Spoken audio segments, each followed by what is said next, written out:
Hello and welcome to my YouTube channel. My name is Muzammil. आज हम discuss कर लेंगे poem wrinkles. This poem is written by Arvind, who is a poet of Dogri language and is translated from Dogri by Shivnath. The actual title of this poem is Juriyan, which means wrinkles. The poem starts with, "My mother making bold today, I begin to count wrinkles on your face."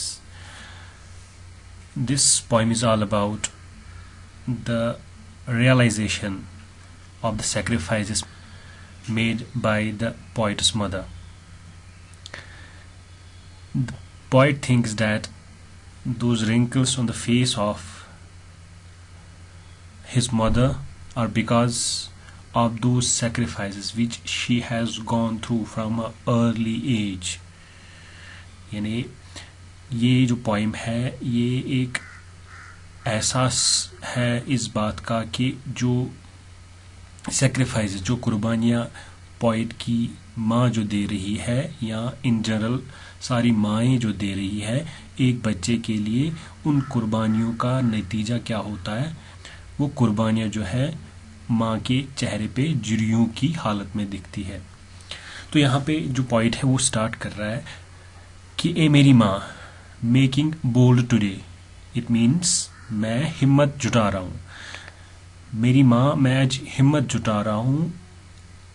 I begin to count wrinkles on your face, कि मैं आज गिन लूँगा आपके face पे, आपके चेहरे पे जो ये जुरियाँ हैं, मैं ये आज गिनने की हिम्मत जुटा रहा हूँ। मीन्स मैं आपकी उन सारी सेक्रीफाइसेस को गिनना चाहता हूँ जिनकी वजह से आपके चेहरे पे ये रिंकल्स आ गए हैं, जुरियाँ आ गई हैं।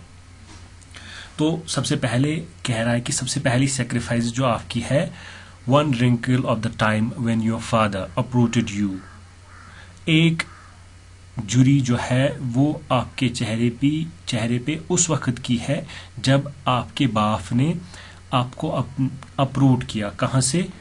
From the backyard of his house, यानी कि आपको निकाला अपने घर के आंगन से। To plant you in the courtyard of others, ताकि वो आपको लगा सके, ताकि वो आपको रख सके किसी दूसरे के आंगन में। ये जुरी जो है आपकी उस वक्त की। यहाँ पे जो पॉइंट है वो थोड़ा सा नेगेटिव हो रहा है कि आपको उखाड़ रहा है अपने, you can say that अप्रूट word is kind of उखाड़ रहा है आपको अपने घर के आंगन से और आपको लगा रहा है किसी दूसरे के आंगन में। दैट इज आपकी शादी हो रही है, आपको अपने घर से निकाला जा रहा है और किसी दूसरे के घर में रखा जा रहा है। तो उस वक्त की परेशानी की वजह से आपके चेहरे पे एक जुरी आ गई है, यानी वहां पे आपने पहले ही सेक्रीफाइस दी थी। उसके बाद one wrinkle of that time when I nourished myself on your blood and grave in your warm. एक जुरी उस वक्त की है जब मैं पला बढ़ा, जब मैं ग़िज़ा हासिल कर रहा था आपके खून से और मैं बड़ा हो रहा था आपकी कोख में। यहाँ पॉइंट कह रहा है कि जब मैं आपकी कोख में था, मैं आपके खून से पल बढ़ रहा था, तो उस वक्त की सेक्रीफाइस, उस वक्त की परेशानियों की वजह से आपके चेहरे पे एक जुरी आ गई, यानी कि ये दूसरी जुरी आ गई है। पहली शादी की और उसके बाद उस वक्त की जब मैं आपकी कोख में था, उस वक्त की सेक्रीफाइसेस की वजह से भी आपकी चेहरे पे जुरी आ गई है। वहां पे भी आपने बड़ी कुर्बानी दी थी। Next, another wrinkle when I sucked from your breast the comeliness of your face. जब उस वक्त एक और रिंकल आपके चेहरे पे आ गई, एक और जुरी आ गई, जब मैं आपके सीने से दूध पी रहा था और आपके वो चेहरे की जो चमक थी, आपके चेहरे का जो नूर था, वो मैं निकाल रहा था। उस की वजह से, आप उस कुर्बानी की वजह से एक और जुरी आ गई है आपके चेहरे पे। ये पॉइंट कह रहा है अपनी माँ को कि जब मैं आपके सीने से दूध पी रहा था तो उस वक्त भी आपकी कुर्बानियों जो थी, उन कुर्बानियों की वजह से, उन परेशानियों की वजह से उस तकलीफ की वजह से आपके चेहरे पे झुर्री आ गई। ये एक और झुर्री है। उसके बाद नेक्स्ट स्टेंजा में कह रहा है still another wrinkle when a girl took me away from you. एक और रिंकल, एक और झुर्री उस वक्त की है जब एक लड़की ने मुझे आपसे अलग कर लिया, यानी कि जब मेरी शादी हो गई तो फिर मैं आपसे दूर हो गया, मैं आपसे अलग हो गया। उस वक्त भी आपको परेशानी उठानी पड़ी। एक तो आपने मुझे बचपन से पाला उस वक्त तक, फिर अचानक से किसी ने मुझे आपसे दूर कर लिया, मुझे अलग कर दिया जब मेरी शादी हो गई। टुक मी अवे फ्रॉम यू, यानी कि आपसे दूर लेके गई वो मुझे। तो उस वक्त भी आपको तकलीफ उठानी पड़ी, उस वक्त भी आप परेशान हो गए और आपने सेक्रीफाइस की। एक झुर्री उस वक्त की है आपके चेहरे पे। In the next stanza, the poet says, Mother, my mother, taking courage in my hands, today I am seeking under the skin of your wrinkles a girl. माँ, मेरी माँ, मैं आज हिम्मत जुटा रहा हूँ और मैं ढूंढ रहा हूँ उस लड़की को, इस आपके जल्द के नीचे, आपके स्किन के नीचे मैं उस लड़की को ढूंढ रहा हूँ। किस लड़की को? वो नेक्स्ट स्टेंजा में पॉइंट कह रहा है कि कौन सी लड़की। Who was suppressed, who celebrated Radhe festival, जिसको दबाया गया, जिसको दबाया गया, और वो जो सेलिब्रेट कर रही थी, जो मनाती थी राधे फेस्टिवल, जो मनाती थी राधे फेस्टिवल विद फॉन्डनेस, बड़े शौक से। उस लड़की को मैं ढूंढ रहा हूं जिसको दबाया गया, जो मना रही थी, और जो मना रही थी Radhe festival. This is the festival in Hindu religion. जो मना रही थी वो राधे फेस्टिवल बड़े शौक से। Who went to the Tawi to immerse Radhe seedlings and the game of pebbles, और वो लड़की जो जाती थी कहाँ? तावी के उस पार, जो दरिया तवी है जम्मू में, तावी के उस पार वो सीडलिंग्स डुबाने के लिए, यानी कि उनको लगाने के लिए। And then the poet says, I'm looking for that girl who was suppressed. मैं ढूंढ रहा हूं आपके इस स्किन के अंदर उस लड़की को जिसको दबाया गया था। Who celebrated Radhe festival with fondness, मैं इन झुर्रियों के इस स्किन के अंदर उस लड़की को ढूंढ रहा हूं जो राधे फेस्टिवल बड़े शौक से मनाती थी। Who went to Tawi to immerse Radhe seedlings, और जो दरिया तवी जो थी, जो है जम्मू में, उसमें जाती थी ताकि वो वहां पे उन राधे सीडलिंग्स को डुबाए। This is the custom in Hindu festival, Hindu religion.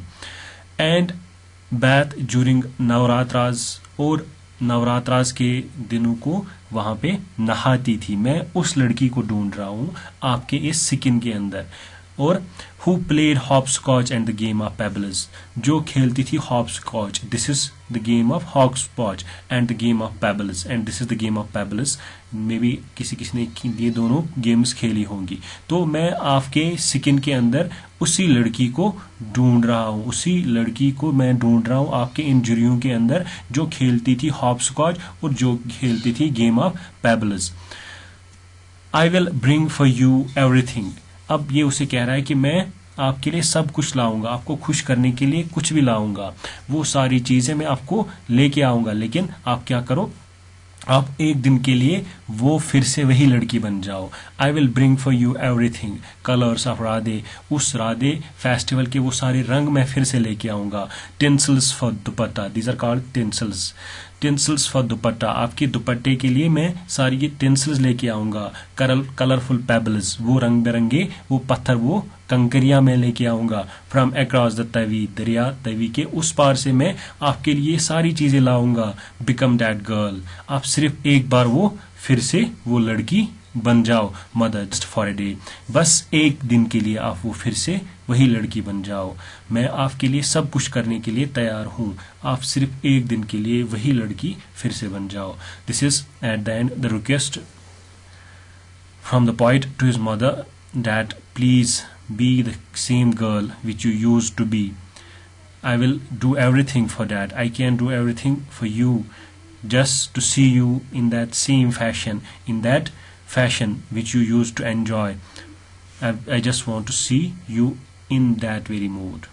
All in all, this is the realization of the poet about the sacrifices of his mother, what she had gone through. First, she was taken away from her home and then went to somebody else's place. Then that is the poet was in her womb and she sacrificed for him. Then he sucked the milk of her breast, and that was also her sacrifice. And then it was taken away from her, that was also her sacrifice. And for the sake of her sacrifices, just to make up about all her sacrifices, the poet wants her to become that girl, that smiling, that happy girl, and he is ready to do everything for her. I hope video पसंद आया होगा, तो video को like करें, channel को subscribe कर लें और बेल आइकन प्रेस करना ना भूलें। Thank you, bye bye.